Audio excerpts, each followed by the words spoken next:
नमस्कार, आप देख रहे हैं जी न्यूज। आपके साथ हूं मैं रोबिका लियाकत। 8:30 बज चुके हैं। सियासत के सुपर सैटरडे में वोटों की बारात शुरू हो चुकी है। पंजाब की 117 और गोवा की 40 विधानसभा सीटों के लिए वोटिंग चल रही है। पंजाब में जहां अकाली और बीजेपी के सामने हैट्रिक लगाने का चैलेंज है, वहीं गोवा में भी बीजेपी की साख और नाक दांव पर है। पंजाब में कुल 1145 उम्मीदवार मैदान में है। उधर गोवा में कुल 251 उम्मीदवारों की किस्मत का फैसला आज होना है। गोवा में 5 पूर्व मुख्यमंत्रियों की किस्मत आज ईवीएम में लॉक हो जाएगी। गोवा की 40 विधानसभा सीटों के लिए 1642 मतदान केंद्रों पर वोट डाले जा रहे हैं। शुरुआत सुबह 7 बजे हो गई थी। राज्य में कांग्रेस 37 सीटों पर चुनाव लड़ रही है। बीजेपी 36 सीटों पर अपने उम्मीदवार उतार चुकी है और पहली बार विधानसभा चुनावों में दांव और अपना दमखम आजमा रही है आम आदमी पार्टी 39 सीटों पर। तो पंजाब और गोवा चुनाव पर यह बड़ी कवरेज लगातार जारी है और हमने एक मुहिम शुरू की है। ये आपसे और वोट से जुड़ी हुई मुहिम है। आप वोट दीजिए, गोवा में है और पंजाब में अगर हैं तो आप, और सेल्फी लीजिए, फिर हमें भेज दीजिए #वोटों की बारात पर। इसे ट्वीट कीजिए, अपना नाम और पता इसमें जरूर लिखिए। आप अपनी तस्वीर फिर जी न्यूज पर देख सकते हैं। फिलहाल ये तस्वीर देखिए, सिर्फ फ्रेम के तौर पर आपको नजर आ रही है। इसमें आपकी तस्वीर भी हो सकती है। आपको बस वोट करना है और एक सेल्फी भेजनी है।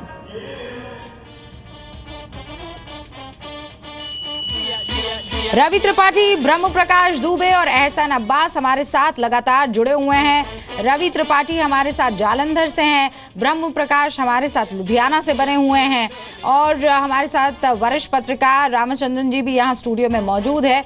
एहसन अब्बास पणजी से जुड़े हुए हैं।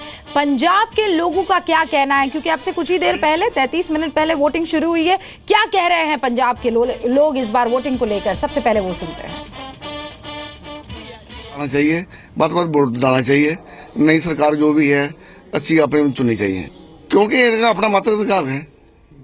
इसका वो अपना इस्तेमाल करना चाहिए वोट का। हमारे देश को ये चाहिए कि हमें सभी को वोट डालना चाहिए, तो अच्छी सरकार बननी चाहिए। वोट डालने का तो सभी को अधिकार है, तो अपनी आत्मा से पूछकर वोट डाल देना चाहिए, तो अच्छी सरकार बननी चाहिए। वोट हर नागरिक को डालना चाहिए। इससे जो जितने हम ज्यादा वोट डालेंगे उतनी बड़ी हमारी सरकार बनेगी, हमारा जो है सिस्टम अच्छा होगा। हाँ जी, बिल्कुल जी, मेरा पूरा परिवार बहुत खुश है। काफी दिनों से हम वेट कर रहे थे कि कब इलेक्शन आएगी, कि त्योहार की तरह ये इलेक्शन है और सभी को बढ़ चढ़ कर इसमें हिस्सा लेना चाहिए। मेरा पूरा परिवार आया हुआ है आज। मैंने विकास को रखा जी। विकास जो पंजाब ਦਾ ਰਫਤਾਰ ਨਾਲ ਚੱਲ ਰਿਹਾ ਉਹਨੂੰ ਅਸੀਂ ਰੁਕਣ ਨਹੀਂ ਦੇਣਾ।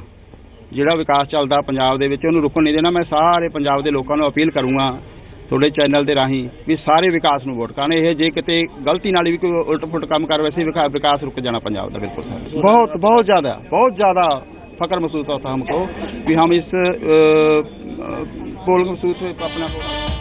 और जी न्यूज की भी आपसे अपील है, अपने हक का इस्तेमाल कीजिए। पंजाब में अगर आप हैं, गोवा में अगर आप हैं, तो जाइए वोट कीजिए सबसे पहले, उसके बाद बाकी सारा काम आप कीजिए। वोटिंग बहुत जरूरी है।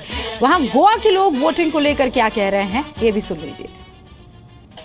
ये जो पावन पर्व है, इलेक्शन का जो पावन, चुनाव का जो पावन पर्व है, इसमें हर व्यक्ति को उत्साह से भाग लेकर के ये अपना ड्यूटी है कि हम जो है वोट डालें और कहीं भी हो, any part of the world और कंट्री, हमको आना चाहिए और मुझे वोट देना चाहिए। वोट तो सभी को डालना चाहिए। ओके, वोट ये हमारा एक हक है। ओके, तो जैसे कि हम बोलते हैं कि एक ये प्राइमरी राइट जो बोलते हैं एक सिटीजन का। ओके, तो ये वोट यानी कि एक ये फर्स्ट राइट है होता है। ओके, किसी भी सिटीजन का। ओके, तो और हर एक नागरिक को अपना वोट कास्ट करना ही चाहिए। अलग अलग संवाददाता हमारे साथ बने हुए हैं। जरा एहसन अब्बास का रुख कर लेते हैं। गोवा के पणजी से वो हमारे साथ बने हुए हैं और काफी देर से हमारे साथ बने हुए हैं। पंजाब की हम बात कर रहे हैं। एहसन, मनोहर पर्रिकर वोट डाल के चले गए हैं, लेकिन उसके बाद लोगों के आने का सिलसिला शुरू हो गया होगा। गोवा इस बार क्या सोचकर वोट कर रहा है, क्या मुद्दे हैं?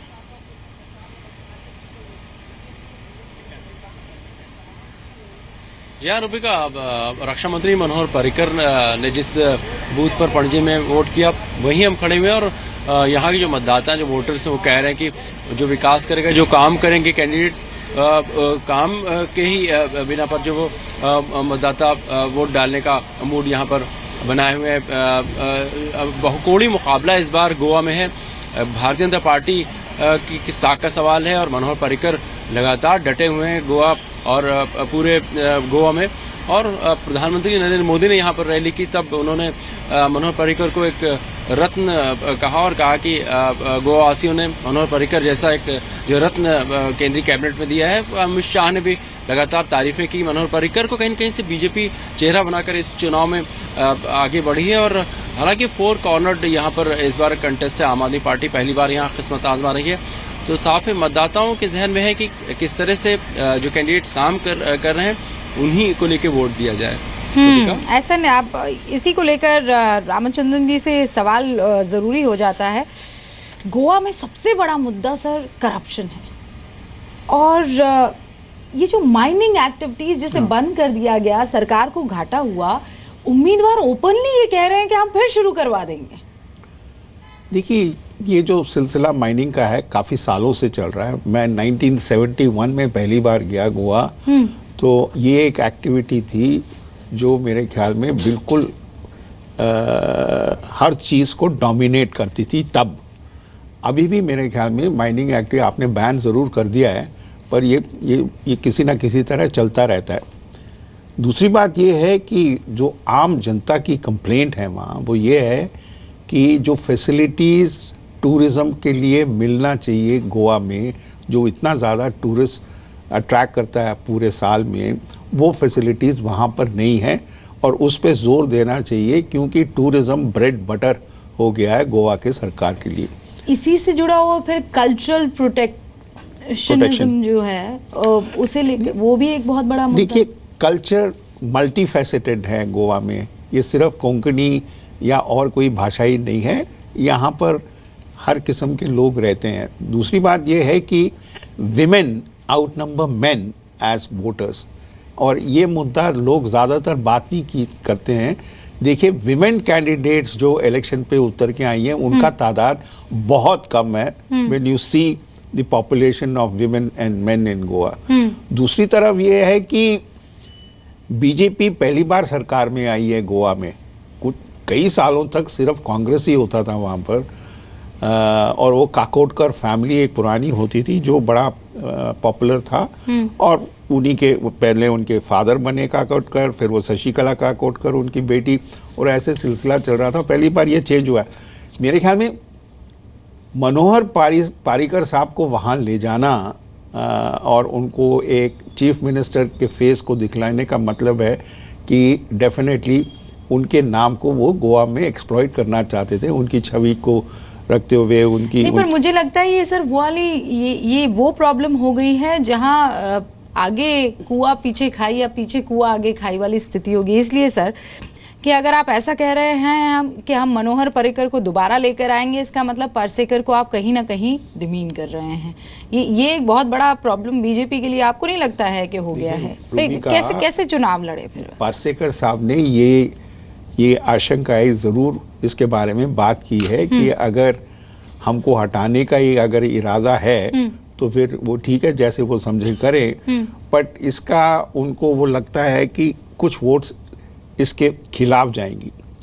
और मनोहर पर्रिकर जब से वहाँ पर कैंपेनिंग शुरू हुआ ज़्यादातर वहीं पर टिके हुए हैं। खैर, उनकी एक अपनी छवि जरूर है, बनाने की कोशिश है। अच्छा रामचंद्र जी, एक सेकंड, मैं गोवा ही जा रही हूँ। एहसन अब्बास हमारे साथ बने हुए हैं, उनको हमारे साथ कुछ चीज़ें शेयर करनी है। एहसन, आप सुन ही रहे हैं, आप क्या इन चीज़ों को लेकर लोग वोट डालने जा रहे हैं या उनको ये बात एकदम समझ में आ गई है कि हमें जिस ट्रैक पर हम चलना चाहते हैं उसी ट्रैक पर, चाहे वो ये जिस तरीके से करप्शन एक बड़ा मुद्दा रहा है उसे हटाना हो, या फिर माइनिंग इशू हो, कसिनोज जो वहाँ चल रहे हैं वो हो, कल्चर प्रोटेक्शनिज्म जो है वो हो, ये सारे मुद्दे हैं, या फिर आपको लगता है कि नहीं, यहाँ पर बड़े चेहरों को वोट देने की बात है?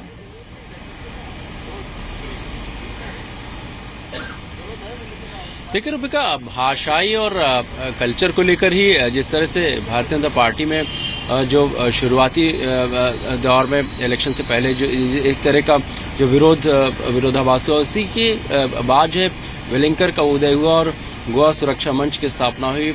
महाराष्ट्रवादी गोमंतक पार्टी और शिवसेना, ऐसे इस तरह के नए गठजोड़ बने। तो साफ है कि कहीं न कहीं से भाषाई और क्षेत्रवाद और संस्कृति, गोवा की संस्कृति को लेकर जो इन मुद्दों को लेकर मुखर हुआ ये फ्रंट।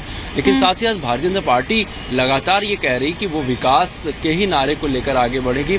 केंद्र में जो विकास केंद्र सरकार कर रही है उससे, और मनोहर पर्रिकर जैसे जो गोवा से नेता दिल्ली में गए हैं, उनके जरिए गोवा में विकास होंगे। तो एक तरह से वोटरों पर भारतीय जनता पार्टी विकास के नारे की बदौलत जो है वोटरों तक पहुंचना चाह रही है, जबकि दूसरी पार्टियां वो कह रही हैं कि यहाँ से कैसीनो हटाए जाएंगे, माइनिंग के इश्यूज को खत्म किया जाएगा। मतलब दावे और वादे बहुत बड़े बड़े हैं, लेकिन जमीन पर हो क्या रहा है वो सबको नजर आ रहा है, और इसी को ध्यान में रखते हुए सब वोट करने के लिए जा भी रहे हैं। अगर नहीं गए अब तक आप वोट करने पंजाब में और गोवा में हैं, तो आप बिल्कुल जाइए और जाते ही वोट देकर सेल्फी लीजिए, हमें भेज दीजिए और #वोटों की बारात पर ट्वीट कीजिए अपना नाम और पता जरूर लिखिए प्लीज।